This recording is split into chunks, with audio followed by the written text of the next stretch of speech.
The torpedo struck the Bismarck's stern at precisely 11 minutes past 9 on the evening of May 26, 1941, sending a shudder through 41,000 tons of German steel that would seal the fate of the most feared battleship in the world. Sub-Lieutenant Crispin Aldrich felt the Swordfish biplane buck against the North Atlantic wind as he pulled away from the massive warship, his heart hammering against his ribs like a prisoner against cell bars. The smell of cordite and salt spray filled his nostrils as tracer fire lit the darkening sky around him like deadly Christmas lights. In that moment, as he banked hard to port, Aldrich had no idea that his decision to ignore direct orders and make a second attack run would transform him from an expendable Fleet Air Arm pilot into the man who delivered the killing blow to Nazi Germany's most powerful symbol of naval supremacy. No one aboard HMS Ark Royal that night knew that one young officer's act of calculated insubordination would rewrite the rules of naval warfare and prove that courage, not tonnage, determined victory on the high seas. Crispin Aldrich had grown up in the wind-swept hills of Northumberland, where his father ran a small sheep farm and his mother taught at the village school. Born in 1916, he was the youngest of 4 brothers, all of whom would eventually serve in His Majesty's forces during the war. While his older siblings gravitated toward the Army and the traditional path of military service, young Crispin found himself drawn to the sky. As a boy, he would lie on his back in the pastures, watching the clouds race across the moors, dreaming of flight with the intensity that only comes to those born with wings in their hearts. His parents, practical Yorkshire folk who measured worth in hard work and steadfast reliability, initially dismissed their son's aerial ambitions as childhood fancy. They assumed he would eventually settle into farming or perhaps follow his eldest brother into banking. But Crispin possessed the quiet stubbornness that runs deep in northern England, the kind of determination that built empires and won wars. When he turned 18 in 1934, he announced his intention to join the Royal Naval Air Service, a decision that left his mother wringing her hands and his father scratching his head in bewilderment. The local recruiting officer, a weathered veteran of the Great War named Commander Fitzpatrick, took one look at the lanky farm boy with steady hands and sharp eyes and knew he had found pilot material. Aldrich's training began at the Royal Naval Air Station at Lee-on-Solent, where he quickly distinguished himself not through flashy aerobatics or reckless bravado, but through an almost supernatural ability to nurse damaged aircraft back to their carriers. His instructors noted that while other cadets might execute perfect formation flights, Aldrich possessed an intuitive understanding of his machine that bordered on mystical. He could feel the aircraft's moods through the stick, sense engine trouble, before the gauges registered problems. And most importantly, he never panicked when things went wrong. This last quality would prove invaluable in the years to come, though in 1935, as he struggled through navigation exercises and gunnery practice, Aldrich had no inkling that fate was preparing him for a rendezvous with history. By 1939, when war erupted across Europe like a long-suppressed fever, finally breaking, Aldrich had been assigned to 825 Naval Air Squadron aboard HMS Ark Royal, one of Britain's newest and most advanced aircraft carriers. The ship had been commissioned just 2 years earlier, and her complement of Fairey Swordfish torpedo bombers represented the cutting edge of naval aviation technology, though that edge was admittedly somewhat dull by modern standards. The Swordfish, affectionately known as the string bag to its crews, was a biplane in an age of monoplanes, a fabric-covered anachronism that looked like it belonged in museums rather than modern warfare. With a top speed of barely 138 miles per hour and an open cockpit that exposed its crew to the elements, the Swordfish seemed hopelessly outclassed against the sleek fighters and fast bombers of the Luftwaffe. Yet this ungainly aircraft possessed virtues that would prove decisive in the battles ahead, chief among them an ability to operate from carrier decks in weather conditions that would ground more sophisticated machines. Aldrich quickly became one of the squadron's most reliable pilots, known for his steady nerves and uncanny ability to find targets in the worst possible visibility. His crewmates nicknamed him Lucky Chris, partly for his habit of returning from missions that claimed other aircraft, and partly for his supernatural timing when it came to avoiding enemy fire. What they didn't realize was that Aldrich's luck stemmed not from fortune, but from an almost preternatural ability to read situations and make split-second decisions that kept him alive when others perished. This talent for thinking independently would soon make him either the squadron's greatest asset or its most dangerous liability, depending on one's perspective regarding the importance of following orders to the letter. The strategic situation in the North Atlantic during the spring of 1941 had reached a critical juncture that would determine whether Britain survived or fell to Nazi tyranny. German U-boats were strangling the lifeline of merchant convoys that brought vital supplies from America, sinking ships faster than they could be replaced and threatening to starve the British Isles into submission. The Battle of the Atlantic had become a mathematical equation written in blood and steel, with each sunken freighter bringing Britain closer to capitulation and Nazi victory. Into this desperate struggle, the German Kriegsmarine introduced its most powerful piece in May of 1941, the battleship Bismarck, a floating fortress that represented 8 years of careful planning and construction, designed to shatter British naval supremacy once and for all. At 41,000 tons fully loaded, with 8 15-inch guns capable of hurling shells weighing as much as small automobiles across 20 miles of ocean, the Bismarck was more than just a warship. It was a statement of German technological superiority and strategic ambition. Admiral Günther Lütjens, commanding the German squadron from the Bismarck's armored bridge, planned to break into the Atlantic shipping lanes and systematically destroy the merchant convoys that kept Britain alive.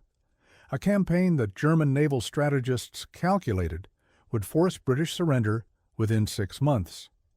The implications of the Bismarck's mission extended far beyond naval warfare, for if the great ship succeeded in reaching the convoy routes, it would demonstrate German mastery of the seas and potentially convince America to reconsider its growing support for Britain. President Roosevelt and Prime Minister Churchill understood the stakes perfectly, which is why every available ship and aircraft in the Royal Navy had been tasked with finding and destroying the Bismarck before it could begin its campaign of destruction. The mathematics were stark and unforgiving, with British intelligence estimating that the Bismarck could single-handedly sink more tonnage in 3 months than the entire German submarine fleet had managed in the previous 6. The race to find and destroy the German battleship had become nothing less than a race to save Western civilization itself, though few of the young men preparing to hunt the monster fully grasped the historical magnitude of their mission.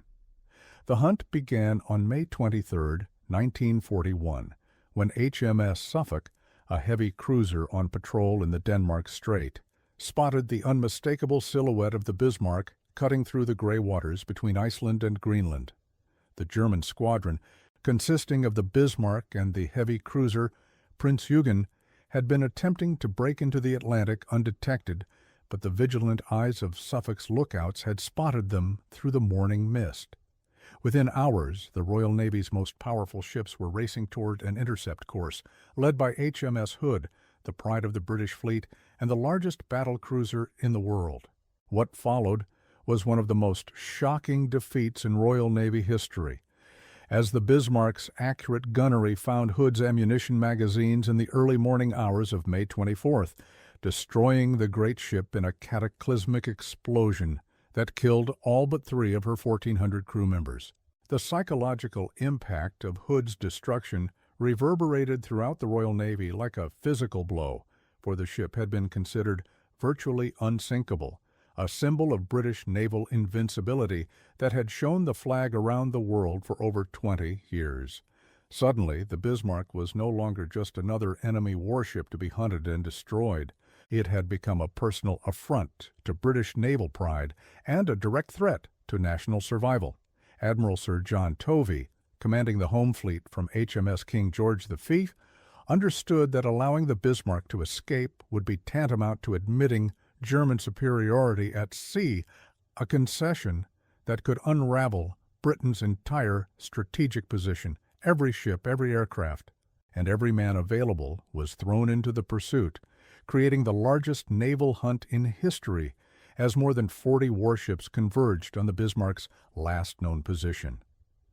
The German battleship had been damaged in the action, with Hood leaking fuel oil that left a telltale trail on the ocean surface, but Admiral Lütjens still possessed enough speed and firepower to outrun most of his pursuers and destroy any single ship that dared to challenge him.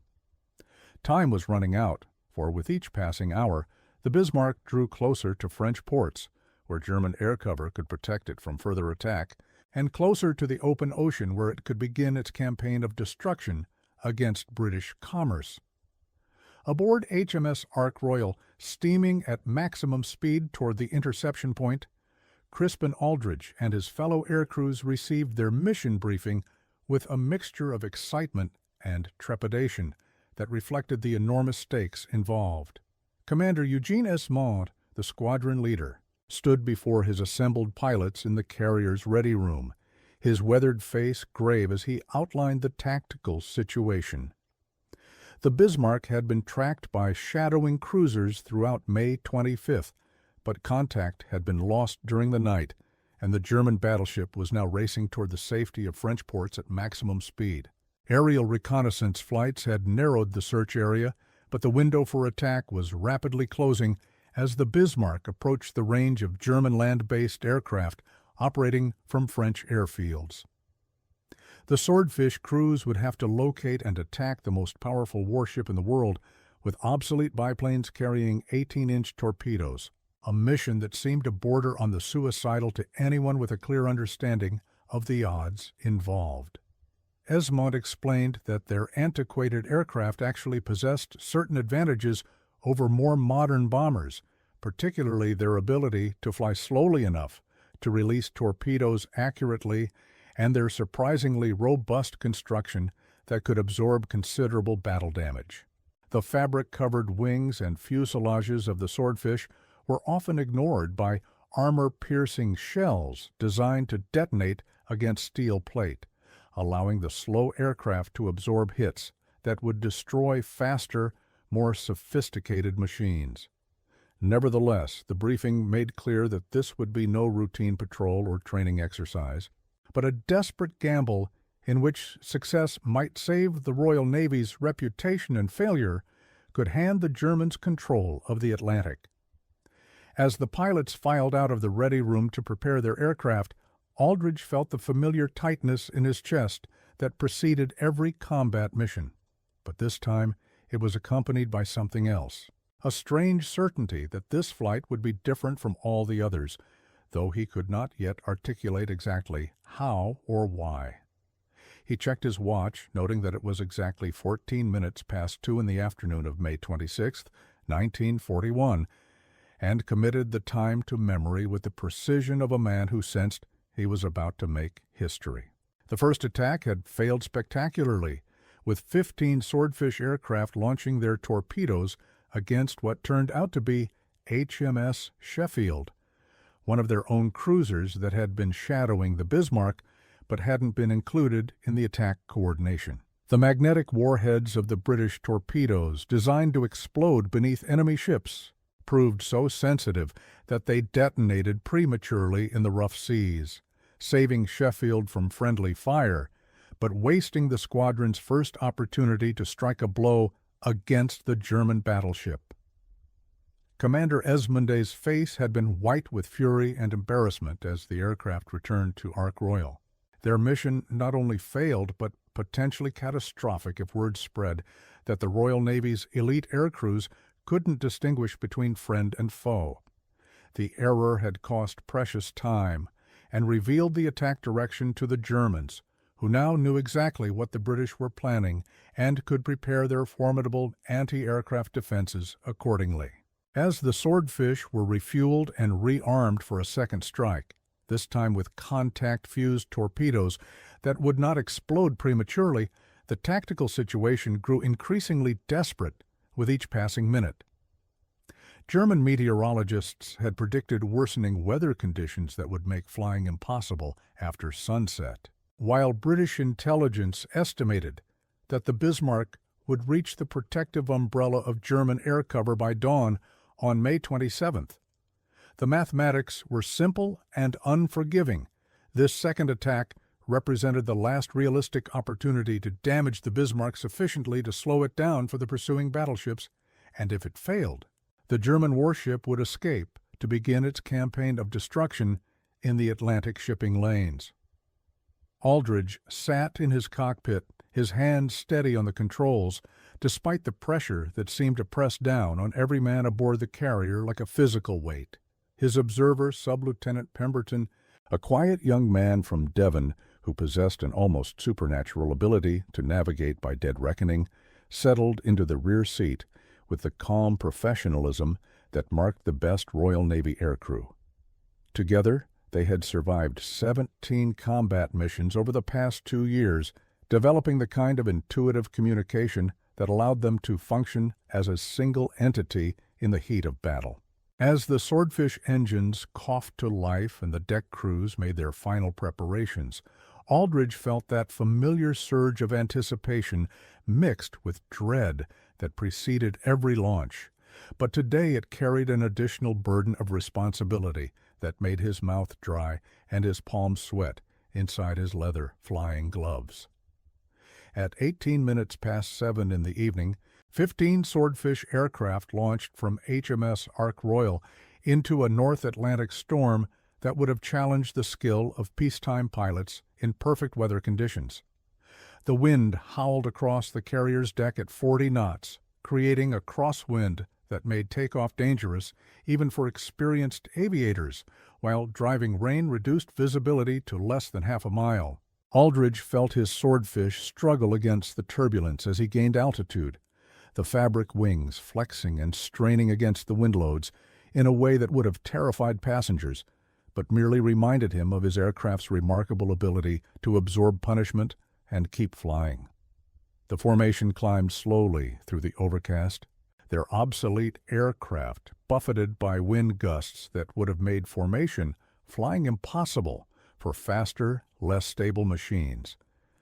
At 3,000 feet, they broke through the cloud layer into brilliant evening sunlight that painted the cloud tops gold and crimson, a scene of almost ethereal beauty that seemed to mock the deadly purpose of their mission. Commander Esmond led the formation in a wide search pattern, knowing that the Bismarck's exact position remained uncertain despite the best efforts of shadowing cruisers and reconnaissance aircraft. The German battleship was somewhere within a 50-square-mile area of heaving seas and scattered squalls, protected by the heavy cruiser Prinz Eugen, and defended by some of the most sophisticated anti-aircraft weapons in the world. As the minutes ticked by without contact, tension mounted among the aircrew, for each mile flown without finding the target brought them closer to the point where fuel limitations would force them to return to the carrier empty-handed. Aldridge found himself scanning the gray waters below with an intensity that made his eyes water, knowing that spotting the Bismarck first might mean the difference between a successful attack and another humiliating failure.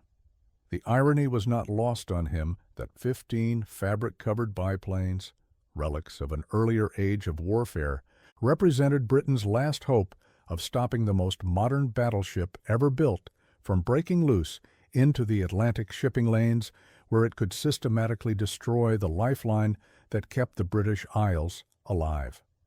The Bismarck appeared through a gap in the clouds at exactly 8:27 in the evening, its massive hull cutting through the heavy seas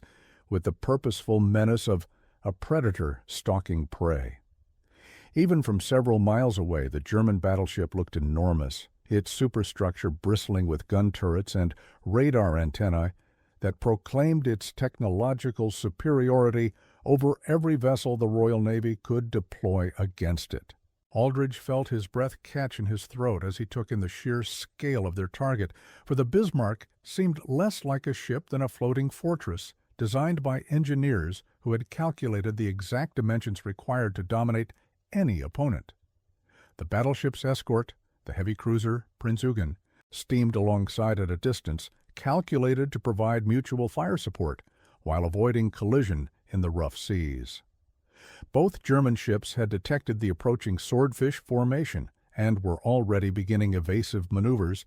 their anti-aircraft guns training skyward as rangefinders calculated firing solutions with mechanical precision. Commander Esmond's voice crackled through the radio headphones, calm and professional, despite the magnitude of the target before them, as he assigned each flight to specific attack sectors designed to overwhelm the German defenses through multiple simultaneous approaches.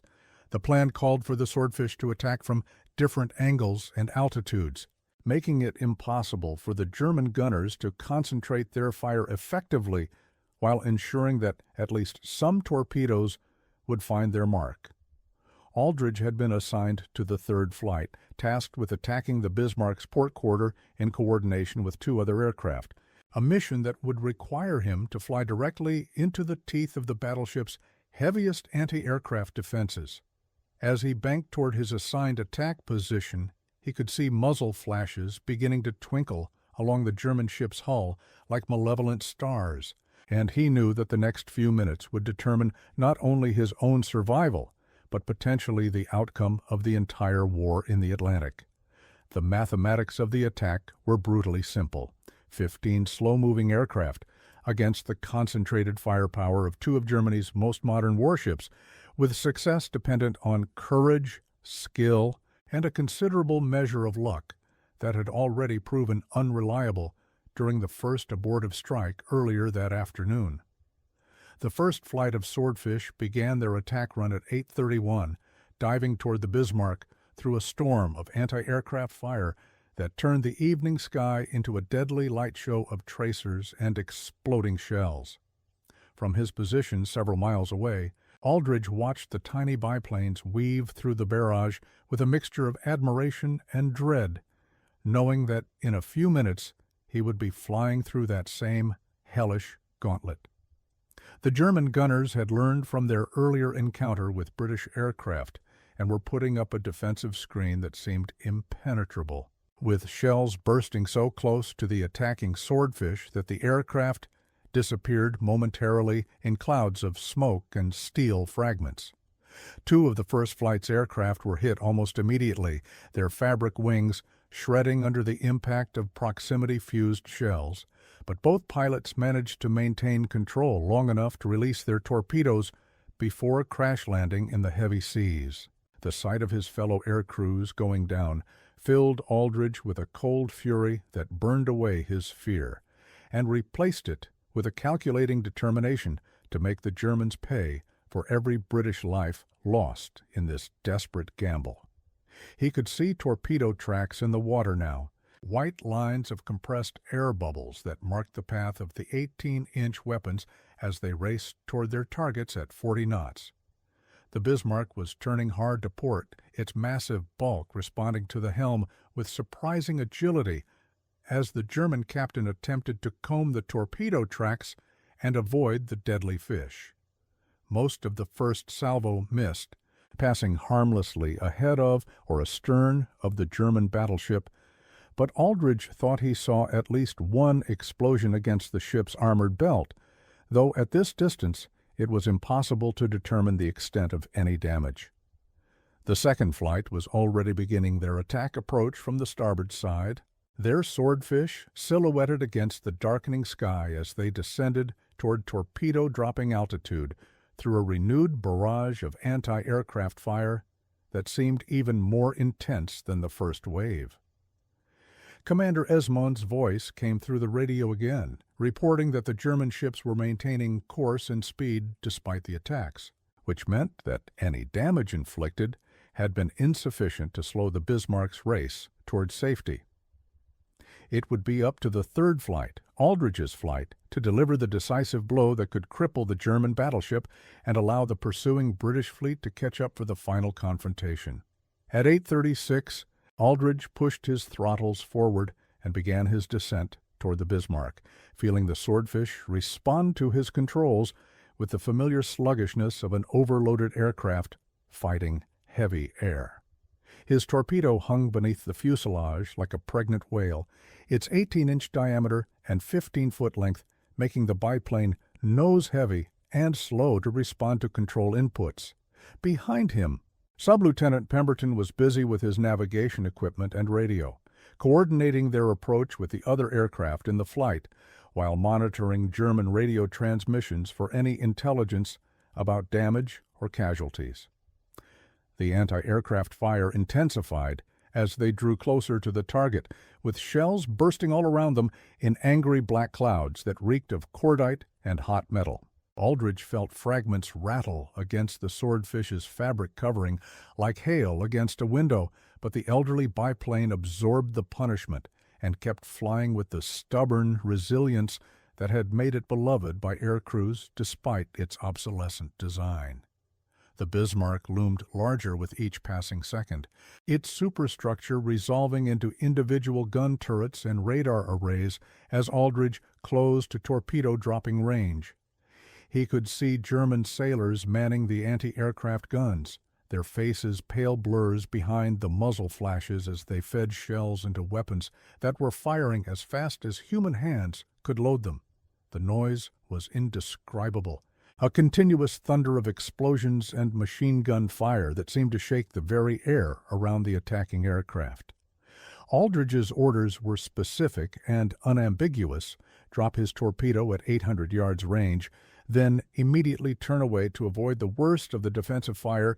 and return to the carrier for debriefing. The attack plan had been carefully calculated to maximize the chances of survival while ensuring adequate accuracy, and deviating from it would risk not only his own life, but the lives of his crewmates who were depending on coordinated timing to overwhelm the German defenses. But as he approached the drop point, Aldrich could see that something was wrong with the tactical picture that had been painted during the briefing, and he faced a choice that would test every principle of military discipline he had been taught during 6 years of naval service. The problem became clear as Aldrich reached optimum torpedo-dropping position and prepared to release his weapon, according to the predetermined plan. The Bismarck had anticipated the British attack pattern and was executing a complex series of turns designed to present the smallest possible target profile while maintaining maximum firepower against the attacking aircraft. The German captain was proving to be a tactician of considerable skill, using his ship's superior speed and maneuverability to minimize the threat posed by the obsolescent British torpedo bombers. From 800 yards, Aldrich could see that a conventional attack would result in his torpedo passing harmlessly astern of the German battleship, just as most of the previous weapons had done. The mathematics were simple but unforgiving. The Bismarck's evasive maneuvers had negated the careful calculations that formed the basis of the British attack plan, and following orders would mean wasting his torpedo on empty ocean while the German battleship continued its race toward safety. Every instinct developed through years of training screamed at Aldrich to obey his orders, drop his torpedo at the prescribed range and bearing, and return to the carrier to report that he had followed standard procedures. But another part of his mind, the part that had kept him alive through 17 previous combat missions, recognized that this was not a standard situation and that following standard procedures would guarantee failure. The choice was stark and immediate. He could follow orders and watch his torpedo miss its target, or he could disobey direct instructions and attempt to position himself for a shot that might actually damage the Bismarck. The decision had to be made in seconds, for every moment of hesitation carried him further into the concentrated fire of the German anti-aircraft guns, where even the sturdy Swordfish could not survive indefinitely. As shells burst around his aircraft and machine gun bullets stitched patterns through his wings, Aldrich made the choice that would either court-martial him or make him a hero, banking sharply to port and beginning a second attack run that violated every principle of tactical doctrine he had ever been taught. The second approach brought Aldrich directly into the heart of the German defensive fire, where the concentrated anti-aircraft batteries of both the Bismarck and Prinz Eugen could focus their attention on a single, slowly moving target. The Swordfish shuddered under the impact of shell fragments and bullets, its fabric covering beginning to part and stream behind the aircraft like battle flags in the North Atlantic wind. Pemberton's voice in the intercom was calm but strained as he reported damage to their rudder controls and a fuel leak from the port wing tank, casualties that would make their return to the carrier problematic even if they survived the next few minutes. But Aldrich was beyond worrying about consequences now, his entire being focused on the complex problem of placing an 18-inch torpedo exactly where it would do the most damage to the most heavily armored warship in the world. The Bismarck's captain had recognized the threat posed by the lone Swordfish that refused to follow conventional attack patterns and was ordering emergency turns to port and starboard in an attempt to throw off the British pilot's aim. The massive battleship heeled over as it changed course, its hull presenting different angles and aspects as it maneuvered desperately to avoid the persistent biplane that seemed immune to the concentrated fire directed against it. Aldrich could feel his aircraft responding sluggishly to the controls, damaged cables and torn fabric reducing its already marginal performance, but the Swordfish kept flying with the obstinate determination that had made it famous throughout the fleet air arm. At 400 yards, he could see individual German sailors on the battleship's deck, their faces turned upward as they watched the obsolete British aircraft boring in through their defensive barrage with the single-minded purpose of a guided missile. The range was now close enough for his torpedo to have a realistic chance of hitting its target, but it was also close enough for the German gunners to inflict fatal damage on his aircraft before he could escape. As anti-aircraft shells burst so close that he could feel the heat of their explosions through the cockpit canopy, Aldrich made his final calculations and prepared to release the weapon that would either vindicate his decision to disobey orders or serve as his epitaph in the cold waters of the North Atlantic. The torpedo dropped cleanly from its shackles at exactly 8:47 in the evening, its bronze propellers beginning to spin as the weapon entered the water and began its programmed run toward the Bismarck's hull. Aldrich pulled back hard on the stick, climbing away from the German battleship as fast as his damaged aircraft could manage, while Pemberton twisted in his seat to observe the torpedo's progress through the heavy seas. The weapon ran straight and true, its compressed air motor driving it through the water at 40 knots, while its gyroscopic guidance system kept it on course despite the rough conditions. For 90 seconds that seemed to stretch into eternity, the fate of the Atlantic War hung in the balance as a single British torpedo raced toward the most powerful symbol of German naval might. The Bismarck's captain, Admiral Lütjens, could see the weapon approaching and ordered emergency maneuvers to avoid it, but the battleship's massive size and the proximity of the launch made evasion impossible. At 8:48 and 37 seconds, the torpedo struck the Bismarck's stern approximately 15 feet below the waterline, its 500-pound warhead exploding with a force that sent a column of water and steel fragments shooting skyward like a geyser. The immediate damage seemed minor, just another hit on a heavily armored warship that had already absorbed considerable punishment, but Aldrich's torpedo had found the one spot where it could inflict catastrophic damage on the German battleship. The explosion had jammed the Bismarck's rudder hard to port, making it impossible for the ship to steer and forcing it to steam in increasingly tight circles as its engines pushed it through the water at reduced speed. Within minutes, it became clear that the Bismarck was no longer capable of maintaining course toward the French ports. its mobility reduced to a series of helpless circles that would make it easy prey for the pursuing British battleships. The single torpedo, launched by a disobedient pilot in an obsolete biplane, had accomplished what the entire British home fleet had failed to achieve, transforming the most feared warship in the world into a sitting duck, waiting for execution. As Aldrich nursed his damaged swordfish back toward HMS Ark Royal through the gathering darkness, he had no way of knowing that his decision to ignore orders and make a second attack run had just changed the course of the Second World War.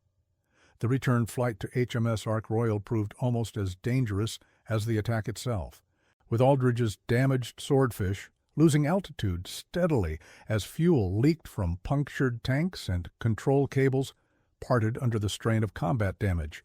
The North Atlantic weather had deteriorated further during the attack, with driving rain and low visibility making navigation extremely difficult even for experienced aircrew. Pemberton worked frantically with his radio equipment, trying to establish contact with the carrier while plotting their approximate position using dead reckoning and the few navigational aids available in the storm-lashed seas. The other aircraft from their flight had already disappeared into the murk, either shot down during the attack or scattered by the defensive fire, leaving Aldrich alone with his thoughts and the growing realization that his decision to disobey orders might have consequences far beyond his personal survival. If the torpedo had missed its target, or if the damage proved insufficient to slow the Bismarck significantly, he would face a court-martial for violating direct orders and potentially endangering other aircrew through his unauthorized second attack. The mathematics of military discipline were as unforgiving as the mathematics of naval warfare, and individual initiative was not always rewarded when it came at the expense of following established procedures. But as he struggled to keep his aircraft airborne, Aldrich felt no regret for his decision to ignore the tactical plan and attempt a closer approach to the German battleship. Something deep in his gut had told him that a conventional attack would fail, and 6 years of naval service had taught him to trust those instincts even when they conflicted with written orders. The swordfish finally broke through the cloud layer at 11:23. Revealing the welcome sight of HMS Ark Royal steaming through heavy seas with her flight deck illuminated for night operations. As Aldrich lined up for his approach, he could see other aircraft already landed and parked forward on the deck, their crews no doubt already in debriefing sessions with the intelligence officers, who would want to know every detail of the attack. The carrier looked impossibly small in the rough seas, her flight deck rising and falling through an arc of 30 feet as she rode the swells, making the landing approach a test of skill that would challenge even undamaged aircraft in perfect weather conditions. The controlled crash that passed for a carrier landing in heavy weather brought Aldrich's swordfish to a halt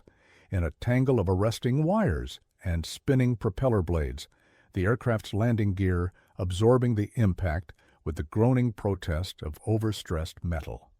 Deck crews swarmed over the bullet-riddled biplane as soon as it stopped rolling, their experienced eyes cataloging damage that should have been fatal to a less robustly constructed aircraft. The port wing showed more than 40 bullet holes, while shell fragments had torn jagged rents in the fabric covering that exposed the internal framework like broken ribs. The fuel leak had left a trail of aviation gasoline across the flight deck, creating a fire hazard that sent damage control parties running with foam extinguishers and emergency equipment. As Aldrich climbed stiffly from his cockpit, his legs unsteady after nearly 4 hours of combat flying, he was immediately surrounded by intelligence officers demanding an immediate debriefing on the attack results. Commander Esmond appeared through the crowd of personnel, his face grim but relieved, as he conducted a quick head count of returned aircrew and assessed the damage to his squadron. 7 of the 15 swordfish had failed to return to the carrier, their fate unknown, but probably fatal given the intensity of the German defensive fire. Of the 8 aircraft that had made it back to Ark Royal, only 3 were in condition for immediate service, while the others would require extensive repairs before they could fly again. The human cost had been equally severe, with 14 aircrewmen missing and presumed dead, leaving gaps in the squadron roster that would take months to fill with properly trained replacements. But as the initial reports filtered in from the returning pilots, a picture began to emerge of an attack that had achieved far more than anyone had dared hope when the mission was first planned. Multiple torpedo hits had been observed against both German ships, and several aircrew reported seeing the Bismarck trailing oil and appearing to lose speed after the final wave of attacks. Most significantly, Sub-Lieutenant Pemberton's careful observations during their return flight had noted that the German battleship seemed to be steaming in circles rather than maintaining its previous southeasterly course toward French ports, suggesting that serious damage had been inflicted on its steering or propulsion systems. The full magnitude of the attack's success became clear over the following hours, as radio intercepts and reconnaissance reports painted a picture of a German squadron in serious trouble. The Bismarck had indeed suffered critical damage to its steering system, forcing it to steam in wide circles that made it impossible to maintain course toward safety. Admiral Lutyens, commanding the German squadron from the battleship's bridge, sent increasingly desperate radio messages to naval headquarters in France, reporting his ship's condition and requesting immediate assistance from U-boats and aircraft based in occupied territory. British code breakers at Bletchley Park intercepted and decoded these transmissions, providing Admiral Tovey with a clear picture of the damage inflicted by the Swordfish attack and the German battleship's current predicament. The mathematical certainty that had previously favored the Bismarck's escape had been completely reversed by a single torpedo hit that had rendered the most powerful warship in the world effectively helpless. British battleships that had been falling behind in the chase were now closing rapidly on a target that could no longer evade them, while destroyers and cruisers moved into position to launch torpedo attacks of their own. The weather that had initially hindered the British air attack was now working in their favor, preventing German aircraft from reaching the Bismarck while making it impossible for U-boats to operate effectively in the heavy seas. As reports continued to flow into HMS Ark Royal's operations center throughout the night, it became increasingly clear that the Swordfish attack had achieved a strategic victory that would reshape the entire Atlantic campaign. The German surface fleet's attempt to break into the shipping lanes had been stopped cold by 15 obsolete biplanes flown by pilots whose average age was barely 23, proving once again that in warfare, courage and determination could overcome seemingly insurmountable technological advantages. For Crispin Aldrich, exhausted and still covered in oil from his damaged aircraft, the immediate concern was not strategic implications,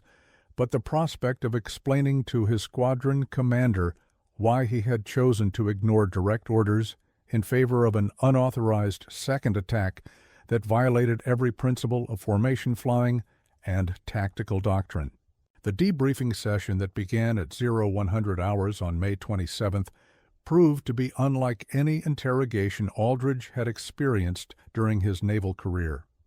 Commander Esmond sat across from him in the carrier's intelligence center, his weathered face impossible to read as he reviewed the preliminary reports from other aircrew and tried to piece together exactly what had happened during the chaotic attack on the German squadron.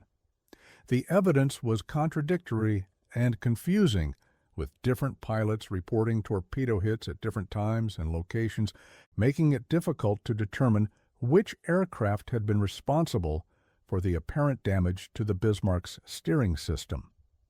What was clear, however, was that Aldrich had deviated significantly from the assigned attack plan, making a second approach to the target after his initial run should have been completed according to standard procedures. Such behavior could be interpreted as either heroic initiative or dangerous insubordination, depending on the results achieved and the mood of the reviewing officers. Aldrich found himself in the uncomfortable position of having to justify decisions made in the heat of combat to officers who had not witnessed the tactical situation firsthand, a common problem in military organizations where split-second battlefield choices must be evaluated by committees with unlimited time for deliberation. As he described his reasoning for the unauthorized second attack, emphasizing the apparent ineffectiveness of the standard approach against the German battleship's evasive maneuvers, Aldridge could see doubt and calculation in his commander's eyes. The mathematics of military justice were complex and often harsh, with individual initiative rewarded when it succeeded, but severely punished when it failed, regardless of the soundness of the tactical reasoning involved. If the Bismarck had not been damaged, or if other aircraft had been lost as a result of his actions disrupting the coordinated attack plan, Aldridge would almost certainly have faced court-martial proceedings that could have ended his naval career and resulted in imprisonment. But as radio reports continued to arrive throughout the early morning hours, painting an increasingly clear picture of a German battleship reduced to helpless circles by torpedo damage, the tone of the questioning began to shift from interrogation to grudging admiration for a pilot who had risked everything on a tactical gamble that appeared to have paid off spectacularly.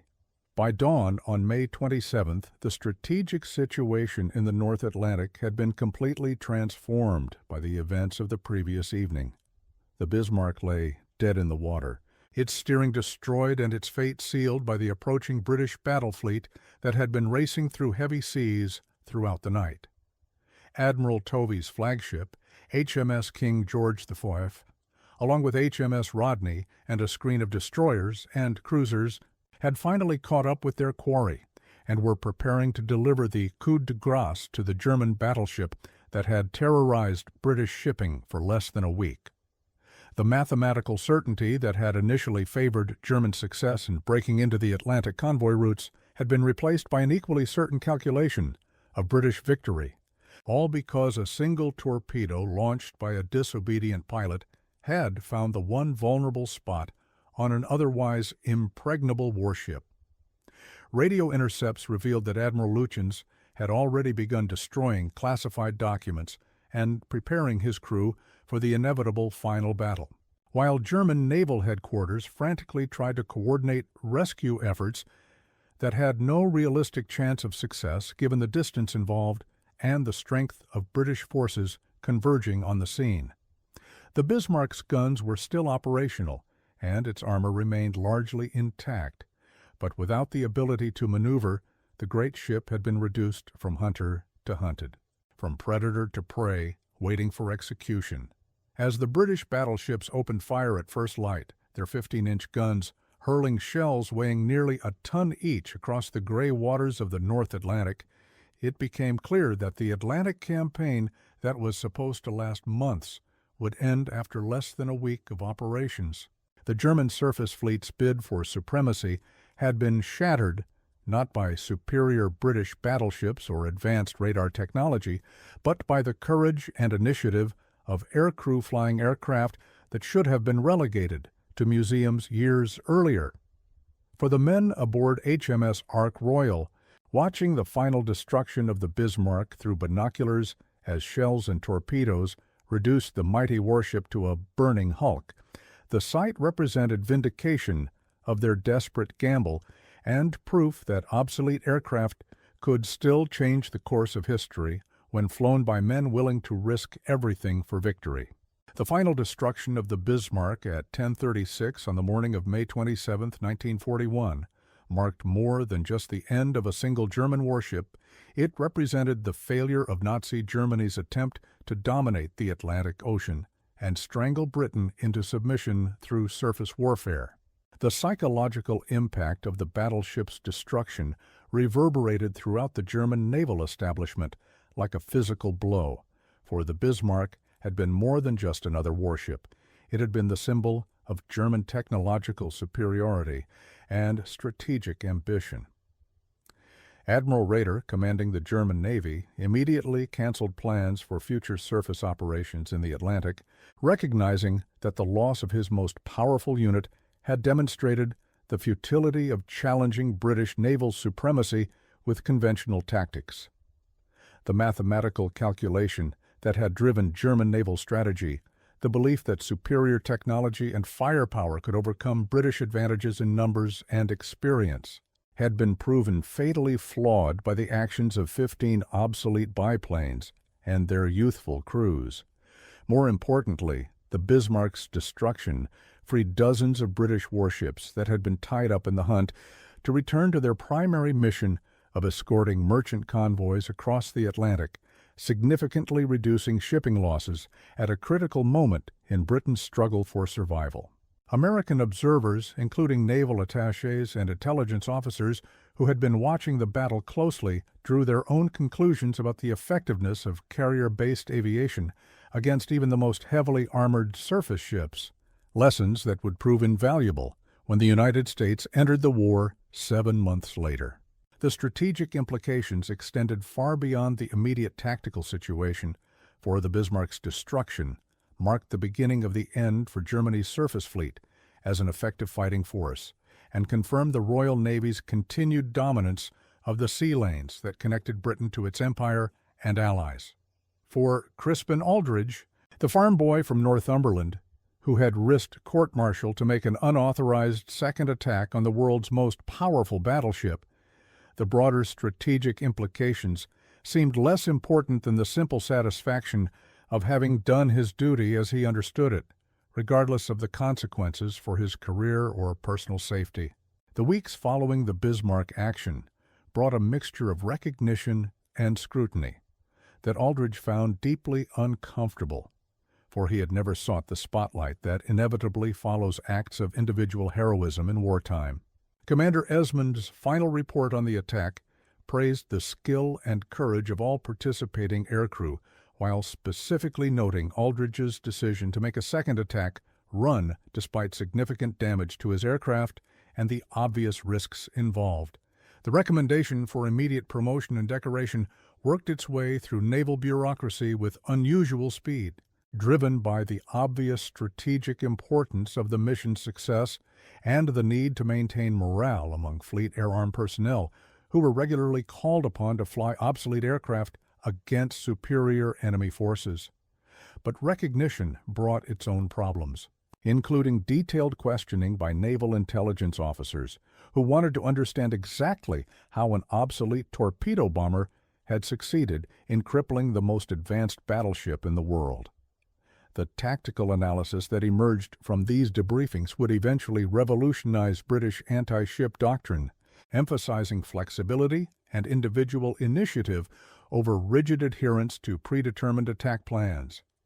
More immediately, Aldridge found himself assigned to training duties at the Royal Naval Air Station at Yeovilton, where his experience attacking heavily defended targets could be passed on to new generations of aircrew preparing for similar missions. The irony was not lost on him that his act of disobedience had resulted in promotion to a position where he would be teaching others the importance of following orders and maintaining discipline under fire.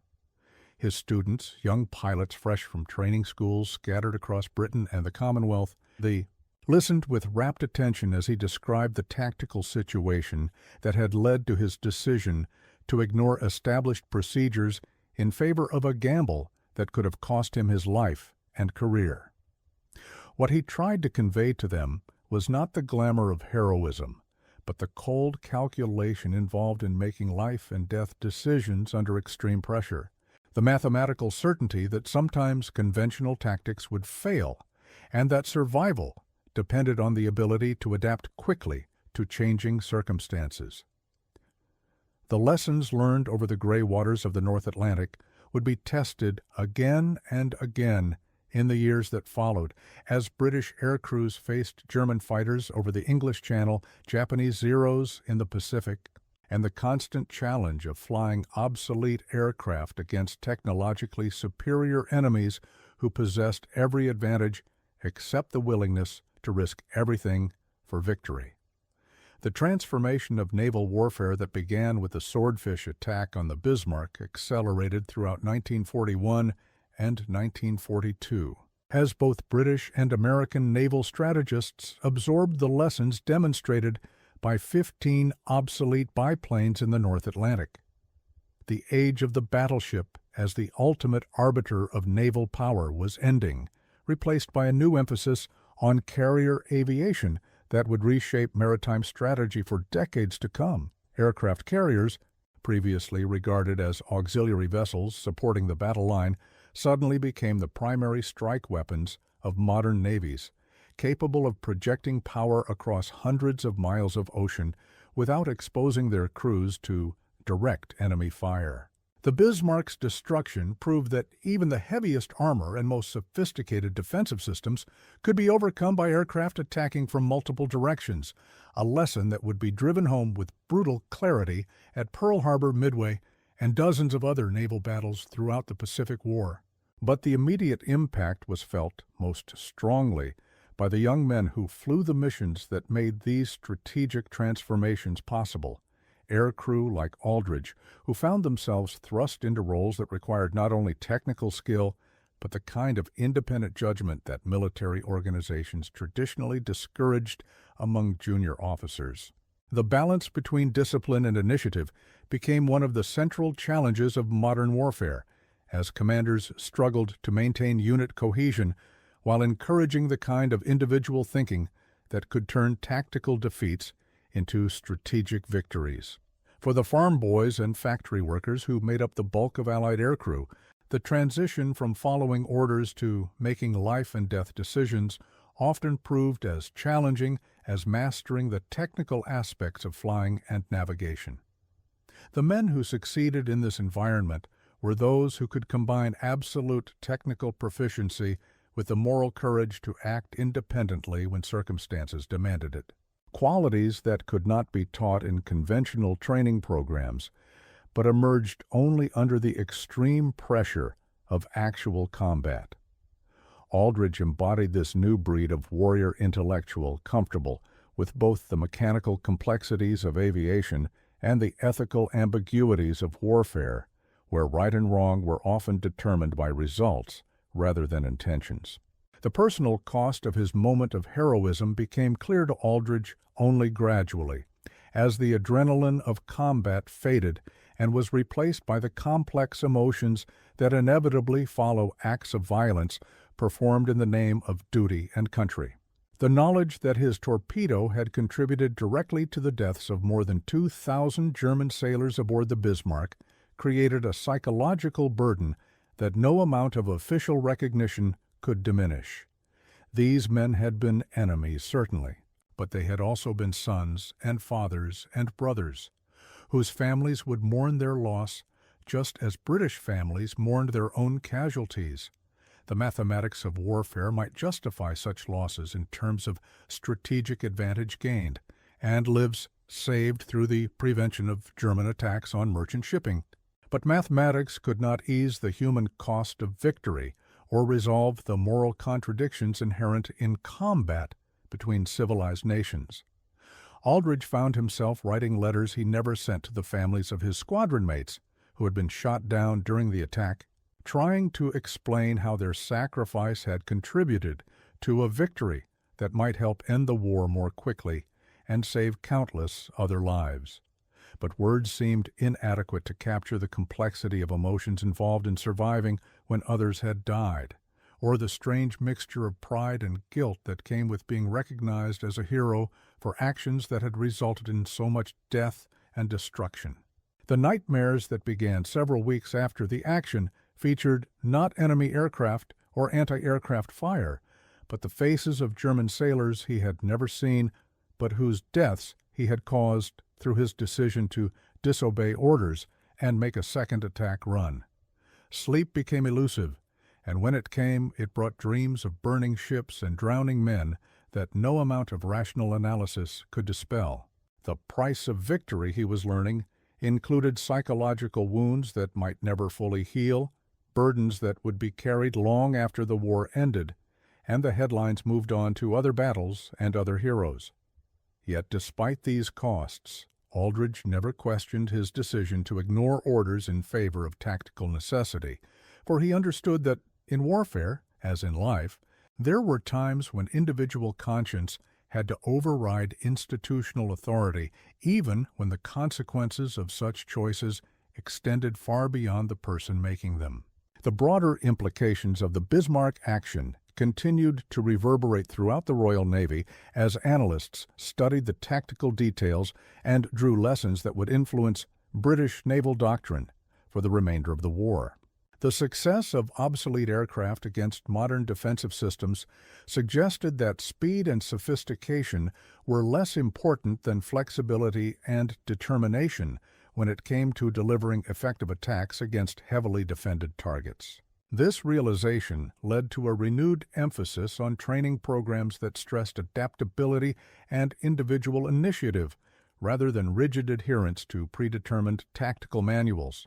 New attack doctrines incorporated the lessons learned over the North Atlantic, emphasizing multiple approach angles and the importance of maintaining attacking pressure even when initial strikes failed to achieve their objectives. The Swordfish itself, previously scheduled for retirement in favor of more modern aircraft, received a new lease on life as naval strategists recognized that its very obsolescence made it uniquely suited to certain types of missions where speed was less important than the ability to operate from small carrier decks in rough weather. Throughout the Mediterranean and later in the Pacific, British and Commonwealth aircrew would employ tactics developed from Aldridge's unauthorized second attack, using patience and persistence to overcome defensive systems that could easily defeat faster, more sophisticated aircraft.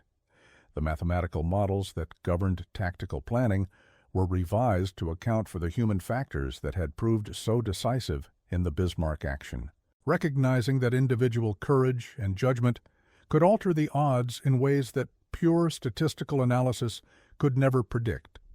Most importantly, the action demonstrated that in modern warfare, junior officers might find themselves in situations where strategic decisions had to be made by men barely out of their teens, requiring a level of moral and intellectual preparation that went far beyond traditional military training. The farm boy from Northumberland, who had risked his career to make a second attack on the world's most powerful battleship, had inadvertently become a symbol of the democratic values that Allied forces were fighting to preserve, proof that individual initiative and moral courage could triumph over totalitarian efficiency and technological superiority when the stakes were high enough to justify the risk. As 1941 drew to a close and the war expanded to encompass the entire globe following the Japanese attack on Pearl Harbor and Germany's declaration of war on the United States, the lessons of the Bismarck action took on even greater significance. American naval aviators studying the tactical details of the Swordfish attack incorporated British techniques into their own training programs, while aircraft designers worked to combine the reliability and simplicity that had made the Swordfish so effective with the performance characteristics demanded by modern combat conditions. The partnership between British and American naval forces that would prove decisive in both the Atlantic and Pacific wars was built partly on shared understanding of the principles demonstrated by Aldridge and his fellow aircrew over the gray waters of the North Atlantic. Individual initiative, technological adaptability, and the willingness to risk everything for victory became the hallmarks of Allied naval aviation, distinguishing it from the more rigid and hierarchical approaches favored by German and Japanese forces, who often proved unable to adapt to changing tactical situations. The mathematical certainty that totalitarian governments tried to impose on military operations was repeatedly defeated by the controlled chaos of democratic warfare, where junior officers were encouraged to think independently and act decisively when circumstances demanded deviation from established procedures. For Crispin Aldridge, now serving as a training officer responsible for preparing new generations of naval aviators for combat, the transformation of his moment of insubordination into official doctrine represented both vindication and a reminder of the awesome responsibility that came with individual freedom in wartime. Every student who passed through his training program carried with them not only the technical skills needed to fly and fight effectively, but also the moral framework necessary to make life-and-death decisions when communication with higher authority was impossible, and success depended entirely on personal judgment and courage. The farm boy who had once lain in Northumberland pastures dreaming of flight had become an architect of the new warfare that would ultimately determine the outcome of the greatest conflict in human history, though he remained characteristically modest about his role in events that had reshaped the strategic balance of power across two oceans. The final accounting of the Bismarck action revealed mathematical truths that would have seemed impossible before May 26, 1941, when 15 obsolete biplanes carrying torpedoes designed in the previous decade succeeded in crippling the most advanced battleship ever built. The strategic investment represented by the German battleship, estimated at over 200 million Reichmarks and 8 years of construction time, had been negated by aircraft costing less than 10,000 pounds each and flown by pilots whose average age was 23 years.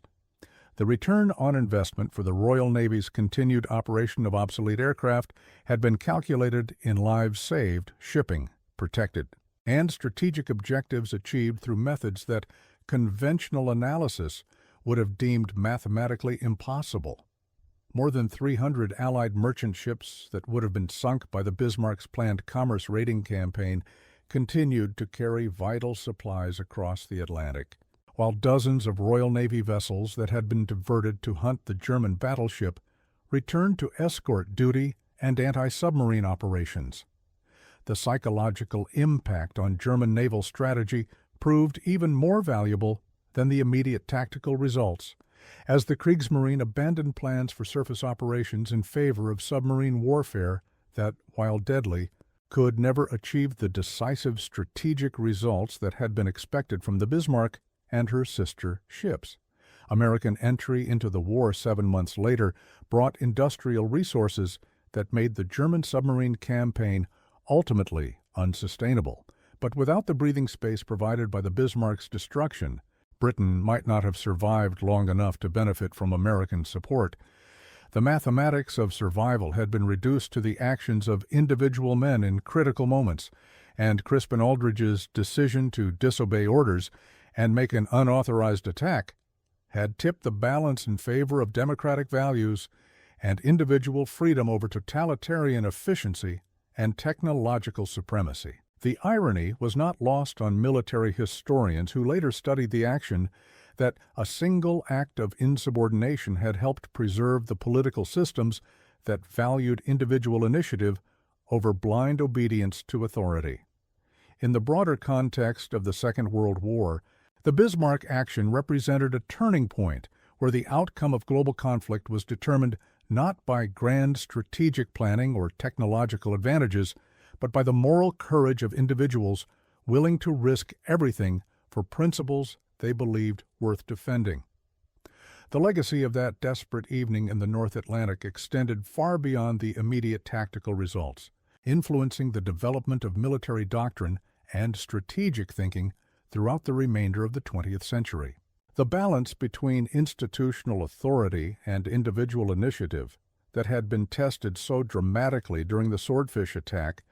became a central concern for military organizations struggling to prepare for conflicts where junior officers might find themselves making decisions with global implications. Training programs were redesigned to emphasize not only technical proficiency, but also the ethical and intellectual preparation necessary for independent action under extreme pressure.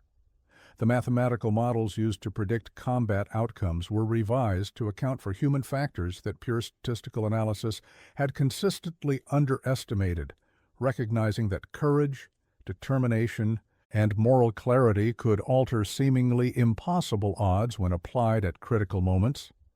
Most importantly, the Bismarck action demonstrated that in democratic societies, military effectiveness ultimately depended on the willingness of individual citizens to accept responsibility for outcomes that extended far beyond their personal survival or advancement. The farm boy from Northumberland, who had risked court-martial to make a second attack on the world's most powerful battleship,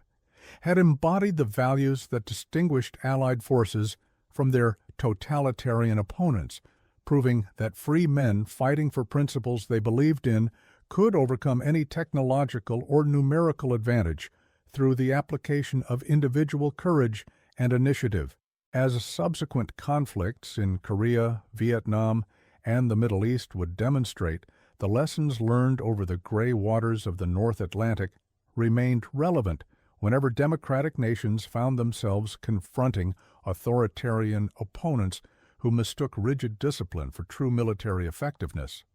The mathematics of warfare might favor technological superiority and numerical advantage, but the algebra of human conflict ultimately depended on variables that could not be quantified or predicted, elements of character and conscience that emerged only under the most extreme pressure, and determined the difference between victory and defeat, between freedom and tyranny, between survival and destruction. Would you have broken the order, ignored the tactical doctrine, and risked everything on a second attack against impossible odds? Would you have trusted your instincts over your training, your conscience over your orders, when the fate of nations hung in the balance and failure meant not only personal destruction, but potential strategic catastrophe? These questions echo across the decades from that desperate evening in the North Atlantic, when a young pilot from Northumberland faced a choice that would either vindicate his judgment or end his career, and discovered that sometimes individual conscience must override institutional authority when the stakes are too high for conventional solutions. The mathematics of courage cannot be calculated in advance. The probability of success cannot be determined by statistical analysis, and the outcome of moral decisions cannot be predicted by any formula except the ancient equation that measures character against circumstances and finds the true worth of individual human beings. Comment below and share this story so others remember what courage really means and understand that in the darkest moments of history, it is not institutions or technologies that determine the outcome, but the willingness of ordinary people to do extraordinary things when everything they value hangs in the balance and there is no one left to make the decision except themselves.